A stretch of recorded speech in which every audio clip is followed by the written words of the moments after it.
தமிழக அரசிற்கு வருமானம். எல்லோருக்கும் இளங்கோவனின் இனிய வணக்கம். உங்கள் அனைவரையும் அன்போடு வரவேற்கிறேன். அது செய்வேன் இது செய்வேன்னு பொய்யான வாக்குறுதிகள்லாம் கொடுத்து உங்களை தான் ஏமாத்த மாட்டேன். 10 லட்சம் கோடிக்கு மேல கடன் வாங்கி வச்சுட்டு போயிருக்கிற அரசு இருக்கிறப்போ, கஜானாவை சுத்தமா தொடச்சி வலிச்சு வச்சுட்டு போயிருக்கிறப்போ, தூக்க முடியாத சுமையை ஏத்தி வச்சுட்டு போயிருக்கிறப்போ, எல்லோரும் கவனமா கேளுங்க. 10 லட்சம் கோடிக்கு மேல கடனை வச்சுட்டு போயிருக்கிறப்போ, கஜானாவை காலி பண்ணிட்டு போயிருக்கிறப்போ, கஜானாவை தொடச்சி வலிச்சு வச்சுட்டு போயிருக்கிறப்போ, இவ்வளவு சுமையோட தான் இந்த பொறுப்பை நம்ம ஏற்றுக்கிறோன்னு அவர் சொல்கிறார். உண்மையிலேயே கஜானா காலியா? கஜானா அப்படின்றது எதை சொல்கிறாங்க? ஒரு வருஷத்துக்கு, ஒரு மாதத்துக்கு, ஒரு நாளைக்கு, இந்த 5 ஆண்டுகளுக்கு தமிழகத்தோட அரசாங்கத்திற்கு வரக்கூடிய வருமானங்கள்லாம் எவ்வளோ? எந்தெந்த முறைகளில் அந்த வருமானம் தமிழக அரசாங்கத்துக்கு வந்துட்டுருக்கு, இனியும் வரும்? இப்போ வரக்கூடிய வருமானத்திற்கும் அரசாங்கம் செஞ்சுட்டு இருக்கக்கூடிய செலவுக்கும் எவ்வளோ வித்தியாசம்? கடனே இல்லாமல் மத்திய அரசிடமிருந்து ₹1 கூட கடனே வாங்காமல் தமிழக அரசாங்கத்தை நடத்த முடியுமா, முடியாதா? அப்படி முடியும் அப்படின்னா எப்படி முடியும்? இன்னைக்கு விஜய் சொல்லியிருக்கக்கூடிய இந்த குற்றச்சாட்டுகள்லாம் உண்மையா அல்லது உண்மைக்கு புறம்பானதா? இதெல்லாம் தெரிஞ்சுக்கணுன்னா இந்த ஸ்லைடை நீங்கள் தொடர்ந்து பார்த்துட்டு வரணும். பாருங்கள், உங்களுக்கு முழுமையான விளக்கம் கிடைக்கும். தமிழ்நாடு அரசிற்கு வருமானம் எப்படி, எவ்வளவு, எந்தெந்த வகைகளில் வருகிறது என்று. தமிழக அரசின் முக்கிய வருவாய் ஆதாரங்கள்னு 2025-26 மதிப்பீட்டின்படி ஜிஎஸ்டி, வர்த்தக வரி மூலமாக எஸ்ஜிஎஸ்டி, கடைகள், ஆன்லைன் விற்பனை, ஹோட்டல்கள், தொழிற்சாலைகள், சேவைகள், இதன் மூலமாக 93,620 கோடி ரூபாய் ஜிஎஸ்டி மூலமாக மட்டும் தமிழக அரசிற்கு வருமானமாக கிடைக்குது. இந்த வருமானம் டெய்லி கிடைக்குது, ஒவ்வொரு மணி நேரத்துலையும் கிடைக்குது, ஒவ்வொரு வாரத்துக்கு, ஒவ்வொரு மாதத்துக்கு, ஒவ்வொரு வருஷத்துக்குன்னு தொடர்ந்து கிடைச்சிக்கிட்டே இருக்குது. இப்படி இருக்கும்போது கஜானா எப்படி காலியாக இருக்க முடியும்? யோசிங்க. அடுத்த வருமானம் 2ஆம் கட்ட வருமானமா விஏடி, வேட்னு சொல்கிற டேக்ஸ், பெட்ரோல் டீசல் ரெண்டுக்கும் உண்டான வரி. பெட்ரோல், டீசல் மற்றும் எண்ணெய் பொருள்களுக்கான வரி மூலமாக மட்டும் தமிழக அரசாங்கத்திற்கு 70,000 கோடி ரூபாய் வருமானமாக கிடைக்குது. நம்ம தினைக்கும் பெட்ரோல் அடிக்கிறோம்ல, தினமும் ஒவ்வொரு நிமிஷமும் ஒவ்வொரு மணி நேரமும் பெட்ரோல் அடிச்சுட்டே இருக்கிறோம்ல, எல்லா பேமெண்ட்டுக்கான வரிகளும் கஜானாக்கு தானே போகும், தமிழக அரசுக்கு தானே போகும். அந்த வருமானங்கள் தொடர்ந்து ஒவ்வொரு நாளும், ஒவ்வொரு வாரமும், ஒவ்வொரு மாதமும், ஒவ்வொரு வருடமும் போய்கிட்டே இருக்கும்போது எப்படி கஜானா காலியாக இருக்க முடியும்? அடுத்த வருமானம், எந்த ஆட்சி, எந்த கட்சி ஆட்சிக்கு வந்தாலும் இந்த ஒரு விஷயத்தை செய்கிறேன்னு சொல்லுவாங்க, ஆனால் முழுமையாக செய்யவே மாட்டாங்க. எக்கச்சக்கமான வருமானம் இதன் மூலமாக அவங்களுக்கு கிடைக்குதுன்றதுனாலையும், இதன் மூலமாக நிறைய கட்சிக்காரங்களுக்கு வருமானம் மறைமுகமாக இருக்கிறதுனாலையும், நிறைய லஞ்ச லாவணியங்கள் இதில் அதிகமாக பொருள்வதனாலையும், சட்டவிரோதமான நிறைய பணம் இதில் வசூல் செய்யப்படுவதனாலையும் இதை யாராலையும் முழுமையாக ஒழிக்கவே முடியல. ஆனால் ஒவ்வொருத்தரும் ஒழிக்கிறதுன்னு சொல்லுவாங்க. டாஸ்மார்க் மதுபான வருமானம், excise duty, VAT duty, sales margin, இப்படின்னு 2024-25 வருவாய் கணக்கீட்டின்படி 48,344 கோடி ரூபாய் டாஸ்மாக் மூலமாக, மதுபான விற்பனை மூலமாக மட்டும் தமிழக அரசாங்கத்திற்கு வருமானம் வருது. ஒரு நாளைக்கு 130 கோடி ரூபாய்க்கு வருமானம் வருதுங்க டாஸ்மாக் மூலமாக. எவ்வளவு விற்பனை நடந்திருந்தா லாபம் மட்டும் 103 கோடி இருக்கும். இப்படி தினமும், ஒவ்வொரு நிமிஷமும், ஒவ்வொரு மணித்துளியும், ஒவ்வொரு நாளும், வாரமும், மாதமும், வருஷமும் வந்துட்டு இருக்கக்கூடிய வருமானம் அரசாங்கத்தின் கஜானாக்குள்ள போய்கிட்டு இருக்கும்போது, ஒவ்வொரு நாளும் சேர்ந்துட்டு இருக்கும்போது கஜானா எப்படி காலியாக இருக்க முடியும்? அடுத்த வருமானம் முத்திரைத்தாள் மற்றும் பதிவு கட்டண வருமானம். இந்த வருமானம் வீடு வாங்குறவங்க, நிலம் வாங்குறவங்க, சொத்து வாங்குறவங்க பதிவு செய்யும் போது வசூலிக்கப்படும் ஸ்டாம்ப் டியூட்டின்னு சொல்லக்கூடிய இந்த முத்திரைத்தாள் பதிவு கட்டணம் ஒரு வருஷத்துக்கு 12,944 கோடி. எல்லா அரசாங்கத்தின் வேலை நாட்களிலும் பதிவுத்துறையின் மூலமாக பதிவு நடந்துக்கிட்டு தான் இருக்குது. ஒவ்வொரு பதிவின் போதும் ஒவ்வொரு பத்திரம் பதிவின் போதும், பத்திரம் வாங்கப்படும் போதும், பத்திரம் எழுதப்படும் போதும், ரெஜிஸ்டர்ட் அக்ரிமெண்ட்டாக இருந்தாலும் சரி, அன்ரிஜிஸ்டர்ட் அக்ரிமெண்ட்டாக இருந்தாலும் சரி, ரெஜிஸ்ட்ரேஷன் நடக்கிறதா இருந்தாலும் சரி, ரெஜிஸ்ட்ரேஷன் நடக்காத டாக்குமெண்ட்டாக இருந்தாலும் சரி, டாக்குமெண்ட் முத்திரைத்தால் பத்திரம் வாங்கப்படுவதால் கிடைக்கக்கூடிய வருமானம் எக்கச்சக்கம் ஏராளம். இவ்வளவு வருமானங்கள் வரும்போது கஜானா எப்படி காலியாக இருக்க முடியும்? அடுத்த வருமானத்தை பார்க்கறதுக்கு முன்னாடி இந்த கேள்விகளுக்கெல்லாம் யார் பதில் சொல்லுவாங்க? இல்லை இதெல்லாம் தெரியாமலே கஜானா காலியாக இருக்குது, 10 லட்சம் கோடி கடனில் விட்டுட்டு போயிட்டாங்க, கஜானாவை தொடச்சி வலிச்சு வச்சுட்டு போயிட்டாங்கன்னு சொல்கிறது எந்த அளவுக்கு உண்மைத்தன்மை வாய்ந்தது, எந்த அளவுக்கு நியாயமானதுன்னு பார்க்குற மக்கள் தான் யோசிக்கணும். யோசிங்க. இது மட்டும்தான் பிரைம் வருமானம்னு நினைக்கிறீங்களா? இல்லைங்க, இன்னும் மிகப்பெரிய வருமான திட்டங்கள்லாம் இருக்குது, வாய்ப்புகள்லாம் இருக்குது. வாகன வரி, ரோட் டேக்ஸ், காருகள், பைக்குங்க, லாரிங்க, பஸ்ஸுங்க, பெரிய பெரிய பேருந்துங்க, பெரிய பெரிய வாகனங்கள் உள்ளிட்ட வாகனங்களுக்கு வாகன வரியின் மூலமாக 13,441 கோடி ரூபாய் ஒவ்வொரு ஆண்டும் வருமானமாக தமிழக அரசாங்கத்திற்கு வருகிறது. இது இல்லாமல் நிறைய ஃபைனு, கேஸு, லொட்டு லொசுக்குன்னு சொல்லி இந்த ஆர்டிஓ டிபார்ட்மெண்ட் மூலமாக, ரோட் டேக்ஸ் மூலமாக, இன்னும் பல விதமான வாகன டேக்ஸ் மூலமாக பல கோடி ரூபாய் வருமானம் வருது. இந்த வருமானங்களும் ஏற்கனவே சொன்னது போல தினமும், வாரமும், மாதமும், வருட கணக்கில் வந்துக்கிட்டே தான் இருக்கு.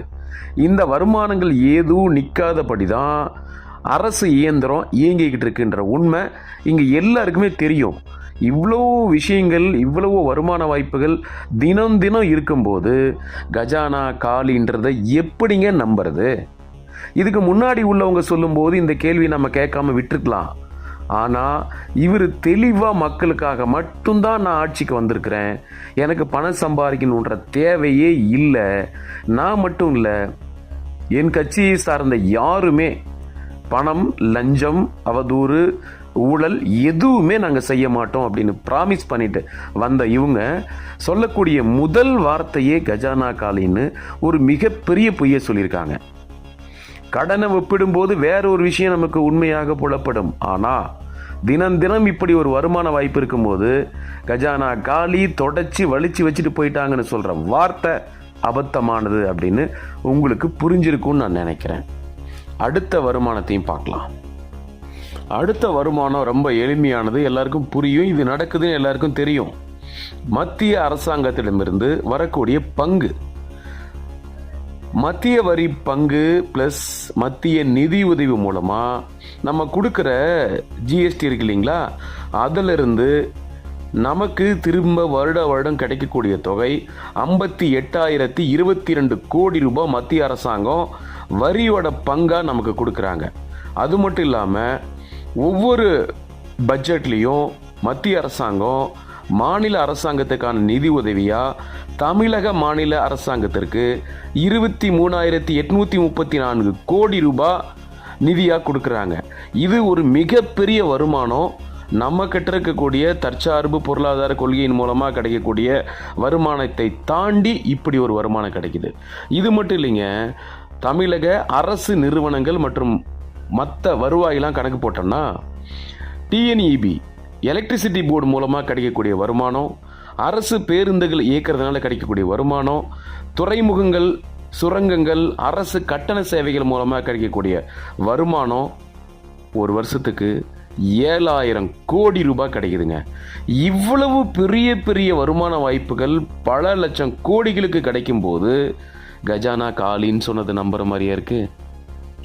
நான் சொன்ன இந்த 7 வகையான வருமானங்கள் மூலமா மொத்த வருமானமா தமிழக அரசாங்கத்துக்கு கிடைக்கக்கூடிய வருமானம் 3.31 லட்சம் கோடி ரூபாய் கிடைக்குதுங்க.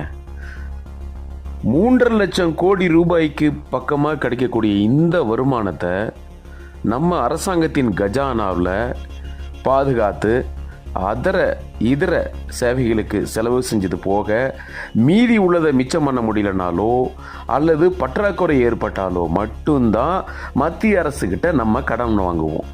இந்த கடனுக்கு சில கோட்பாடுகள் இருக்கு, சில விதிமுறைகள் இருக்கு, சில கட்டுப்பாடுகள் இருக்கு. இது எல்லா மாநிலங்களுக்கும் கிடைக்கக்கூடிய சலுகைகளில் ஒன்று தான் மத்திய அரசின் இந்த கடன் கொடுக்கும் திட்டம். இப்படி இருக்கும்போது கஜானா காலின்னு சொல்றது யோசிங்க. இனிமே தாங்க நம்ம முக்கியமான மேட்டருக்கு வரப்போகிறோம். நம்மளுடைய வருமானம் 3.31 லட்சம் கோடி அப்படி இருக்கும்போது நம்ம தமிழக அரசு எக்கச்சக்கமான நலத்திட்டங்களை நம்ம பொதுமக்களுக்கு கொடுத்துருக்குறாங்க. அது பொதுமக்களுக்கு தேவை உள்ளதோ தேவை இல்லாததோ, அவங்க யூஸ் பண்ணுறாங்களோ யூஸ் பண்ணலையோ, அவங்களுக்கு அது நல்லதோ அல்லது கெட்டதோ, இவங்க கொடுத்த தேர்தல் வாக்குறுதிகளை எல்லாத்தையும் நிறைவேற்றுறதுக்காக இவங்க கொடுக்கக்கூடிய திட்டங்களின் மூலமாக, அரசு சேவைகளின் மூலமாக, சம்பளத்தின் மூலமாக 4.39 லட்சம் கோடி ரூபாய் செலவு பண்ணுறாங்க. வருமானம் 3.31 லட்சம், செலவு 4.39 லட்சம். இந்த பற்றாக்குறையை என்ன செய்கிறாங்க அப்படின்றது தாங்க சஸ்பென்ஸ். இது என்னன்னு பார்க்குறீங்களா? இது தாங்க ஒவ்வொரு மாதமும் ஒவ்வொரு நாளும் நம்ம தமிழக அரசாங்கம் எவ்வளவு செலவு செய்கிறாங்கன்றதுக்கான விவரம். ஒரு நாளைக்கு 900 கோடி ரூபாய் செலவு செய்து நம்ம தமிழக அரசாங்கம் கஜானாலேருந்து எடுத்து தானே செய்ய முடியும். கஜானால தான் இத்தனை லட்சம் கோடி ரூபாய் பணம் இருக்கே. பற்றாக்குறை அப்புறம் பார்த்துக்கலாம். ஒரு மாதத்துக்கு 27,000 கோடியிலிருந்து 28,000 கோடி ரூபாய் செலவு பண்ணுறோங்க. என்னென்ன விஷயத்துக்கெல்லாம் செலவு பண்ணுறோம்? முக்கியமான செலவுகள்லாம் என்ன? இந்திய அரசாங்கமோ அல்லது மாநில அரசாங்கமோ இயங்கிறதுக்கு நிறைய ஊழியர்கள் இருக்கிறாங்க. அரசாங்க ஊழியர்களுக்கு கொடுக்கக்கூடிய சம்பளத்துக்கு தான் வருமானத்தை பயன்படுத்துகிறாங்க. அடுத்ததா ஓய்வு பெற்ற ஊழியர்களுக்கான ஓய்வூதியத்துக்காக பணத்தை பயன்படுத்துகிறாங்க, செலவு பண்ணுறாங்க. இது ரொம்ப முக்கியமான செலவுகள். இதுக்கு அடுத்தாப்புல அரசாங்கம் கொடுக்கக்கூடிய இலவச திட்டங்களுக்காக செலவு, நலத்திட்டங்களுக்கான செலவு, முக்கியமாக கல்வி, மருத்துவம் எல்லாருடைய வாக்குறுதிகளையும் இது முதன்மையானதாக இருக்கும். ஆனால் 4ஆவதாக வச்சு தான் இதை செலவு பண்ண முடியும். கல்விக்கும் மருத்துவத்துக்கும் செலவு, சாலைக்கு, மெட்ரோவுக்கு, மின் மானியத்துக்கான செலவு, இலவச மானியங்கள், விவசாய மானியங்கள், பிற மானியங்கள், பிற சலுகைகள் மூலமாக கொடுக்கக்கூடிய செலவுகள் ரொம்ப ரொம்ப அத்தியாவசியமான செலவுகளாக இருக்கும். தோராயமாக கணக்கு போட்டால் மொத்த செலவுகள் 4.5 லட்சம் கோடி, மொத்த வருமானம் 3 லட்சம் கோடின்னா அப்ராக்சிமேட்டாக ஒவ்வொரு வருஷமும் 1 லட்சம் கோடி ரூபாய் நமக்கு துண்டு விழுதில்ல. தமிழக அரசாங்கம் இந்த 1,07,000 கோடி ரூபாயை யாருக்கிட்டையாவது கடன் வாங்கணும்ல. கடன் வாங்குறதுக்கு தானே மத்திய அரசாங்கம் இருக்கு. FRBM விதிமுறைகள் படி 3% ஜிஎஸ்டியில் கடனா மத்திய அரசாங்கத்திட்டிருந்து ஒவ்வொரு வருஷமும் 1.07 லட்சம் கோடி ரூபாயை நம்ம கடனாக வாங்கிட்டு இருக்கோம். அப்போ 5 வருஷத்துக்கு 5 லட்சம் ப்ளஸ் கோடி ரூபாய் நம்ம கடனாக வாங்கத்தான் செய்வோம். அதுதான் நம்ம பட்ஜெட்டு, அதுதான் நம்ம திட்டம், அதுதான் நம்ம வாக்குறுதி. கடன் வாங்கிட்டாங்க அப்படின்னு இதுக்கு முன்னாடி ஆண்ட ஆட்சிக்காரங்க மேலே குறை சொல்கிறதுக்கு பதிலாக இதிலிருந்து நம்ம எப்படி மீளலாம் அப்படின்னு யோசிக்கலாம். தேவையில்லாத வாக்குறுதிகளை எடுக்கலாம், தேவையான வாக்குறுதிகளை கொடுக்கலாம்.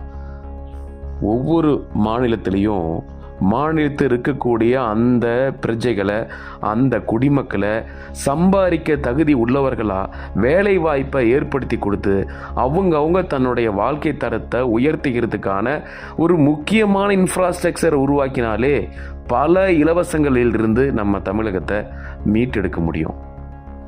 கடன் வாங்குறது நம்ம உரிமை. 28 மாநிலத்தில் நம்ம ஒரே ஒரு மாநிலம் கடன் வாங்கலாம் மட்டும் இந்தியா வல்லரசாக இருப்போதா என்ன? இல்லை, எல்லாரும் கடன் வாங்கி அவங்களுடைய தேவைகளை பூர்த்தி செஞ்சுக்கும் போது நம்ம ஜிஎஸ்டியும் கொடுத்துட்டு கடனே வாங்காமல் இருக்கிறது புத்திசாலி தானேன்னு யாருங்க சொல்லுவாங்க? அடுத்ததாக நம்ம முக்கியமான மேட்டருக்கு வரலாம். கஜானா காலின்னு சொன்னது உண்மையா பொய்யா? கஜானா காலின்னு சொன்னது முழு உண்மையும் இல்லை, முழு பொய்யும் இல்லை. அது எப்படி அப்படின்னு தெரிஞ்சுக்கணுமா? இந்த ஸ்லைடை பாருங்க. தினமும் பெறக்கூடிய வருமானம் வந்துகிட்டே இருக்கு.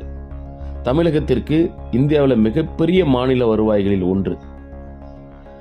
தொழில், வர்த்தகம், ஏற்றுமதி, உற்பத்தி வாயிலா நிறைய வருமான வாய்ப்புகள் வலுவா உள்ளது. திட்டங்கள் தொடர்ந்து இயங்கிக்கிட்டே இருக்கு. ஒவ்வொரு வருமான வாய்ப்பும் தொடர்ந்து இயங்கிட்டே இருக்கும்போது கவர்மெண்டோட கஜானா காலியா இருக்கு அப்படின்றது முழுமையான உண்மை கிடையாது.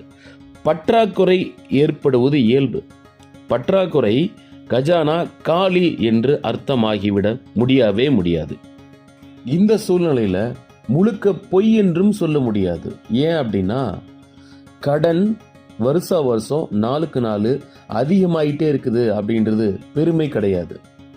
எவ்வளவு கடன் சுமை அதிகமாகிட்டே இருக்கோ அதே அளவுக்கு நம்ம வட்டி கட்டுறதோட செலவும் அதிகமாகிட்டே இருக்கு.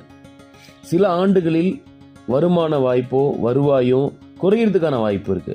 லாக்டவுனு, கொரோனா, இயற்கை சீற்றங்கள் மூலமா நிறைய தொழில் வாய்ப்புகள் இழப்பதன் மூலமா வருமானத்தை விட செலவு அதிகமாகிறதுனால கடனும் அதிகமாயிட்டே இருக்கு.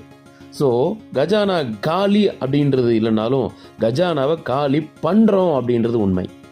இதையெல்லாம் தாண்டி எந்த அரசாங்கத்தாலையும் நினைச்சு பார்க்க முடியாத அளவுக்கு ஆஃபர், சலுகைகள், வருஷத்துக்கு 6 சிலிண்டர். ஒரு குடும்பத்துக்கு வருஷத்துக்கு 4 பேர் வாழ்கிற குடும்பத்துக்கு 6 சிலிண்டர் தான் தேவைப்படும். 200 யூனிட் கரண்ட் ஃப்ரீ, தாலிக்கு தங்கம், மோதிரம், கல்யாண பரிசு, வேலையில்லா பட்டதாரிகளுக்கு 4000 ரூபாய், 60 வயசுக்கு மேலே உள்ளவங்களுக்கு உதவித்தொகை, 60 வயசுக்கு கீழே உள்ள மகளிருக்கான உதவித்தொகை, எக்கச்சக்கமான அறிவிப்புகள். இதுக்கெல்லாம் நடக்குமா? புதுசாக ஆட்சிக்கு வந்திருக்கக்கூடிய திரு விஜய் அவர்களின் அரசாங்கத்தின் மீது ஏகப்பட்ட விமர்சனங்கள் இருந்தாலும் 1/3 பங்கு பேர் அவருக்கு ஓட்டு போட்டிருக்காங்க, 2 பாகம் பேர் அவருக்கு ஓட்டே போடலை. இந்த மாதிரி நிறைய எதிர்ப்பலைகள் இருந்த போது, தற்கொலைகள் அப்படின்ற பட்டம் இருக்கும்போது, சுயமாக சிந்தித்து செயல்பட மாட்டேங்கிறாங்க அப்படின்னு விமர்சனங்களும் நிறைய கட்டுப்பாடுகளும் உங்களுக்கு தேவைன்னு சொல்லக்கூடிய அறிவுரைகளும் இருக்கும்போது, இவ்வளவு விஷயங்களை தாவேக்கா எப்படி தாக்கு பிடிச்சி இந்த 5 வருஷத்தில் கத்துக்குட்டிகள்லாம் கற்றுக்கிட்டு ஆட்சியை வெற்றி பெற செய்வாங்களோ? இந்த மாதிரி எவ்வளோதான் வருமானங்கள் வந்தாலும் ஒரு குடும்பம் சிறக்கணும்னா சிக்கனை ரொம்ப முக்கியம். ஊழல் இருக்கவே கூடாது.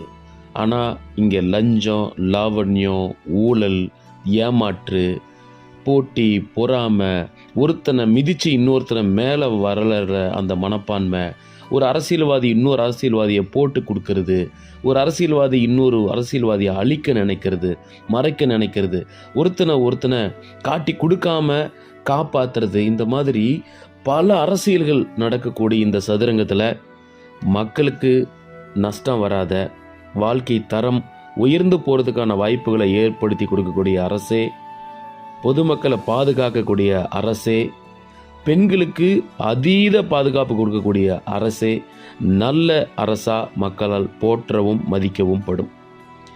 எல்லாருக்குமே இந்த வாய்ப்பு கிடைக்குமா அப்படின்னாலாம் சொல்ல முடியாது. ஆனால் இந்த அரசாங்கத்துக்கு இவ்வளவு பெரிய வாய்ப்பு கிடைச்சிருக்கும் போது அதை இன்னும் சிறப்பாக தெளிவாக கற்றுக்கிட்டு செயல்படுத்த முடியும், பணியாற்ற முடியும், சேவை செய்ய முடியும். அடுத்தவங்களை குறை சொல்கிறத விட்டுட்டு ஆக்கப்பூர்வமான வேலைகளை செய்யுங்கன்னு வாழ்த்துறோம். நன்றி.